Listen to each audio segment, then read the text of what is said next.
Le maréchal Lyautey, il pense quand même, il a l'impression que c'est un peu son pays, le Maroc. Il pense que c'est son royaume, il l'écrit. Donc il voudrait dessiner chacune de ses routes. Il est un peu mégalo aussi, hein, le maréchal Lyautey.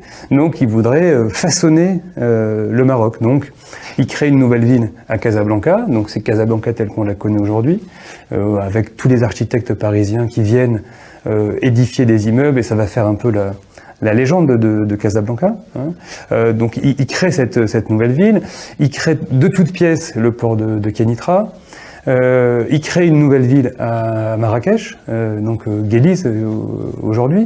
Mais donc voilà. Donc là, pour le coup, on peut dire que oui, il y a de la construction, il y a des villes, il y a du progrès entre guillemets, tel que les Européens l'imaginent. Je donne plusieurs exemples de gens qui, une fois qu'ils vont dans les pays en question, sont effarés par ce qu'ils découvrent. Parce qu'ils découvrent le système policier, ils découvrent la répression, ils découvrent la pauvreté, ils découvrent les difficultés. Ces deux Casablanca, ça les Français le savent pas trop, et peut-être pas les Marocains, c'est à Casablanca qu'est né le mot bidonville, qui aujourd'hui est utilisé pour parler de ces quartiers déshérités en périphérie des centres-villes. Lyautey, il veut organiser. Donc en 1922, il y a un problème de prostitution très important à Casablanca, et donc lui, il veut organiser. Et donc, qu'est-ce qu'il fait? Il fait un quartier réservé, on va le faire dans plein de villes, et il fait un quartier réservé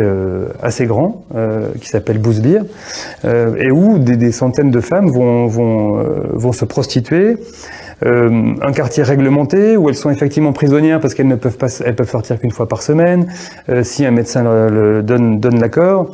Et Bousbir, c'est un peu le symbole de ce qui est en train de devenir à ce moment-là l'Empire français, qui est quand même un grand marché sexuel. Un des moteurs pour attirer des candidats pour la coloniale, en gros, pour être administrateur, pour être militaire, c'est cette idée que on va accéder à un érotisme exotique, et que donc il y a des femmes qui sont forcément soumises, et elles sont à disposition, en gros. Et donc il y a là un concentré du comportement colonial dans ce qu'il a de pire.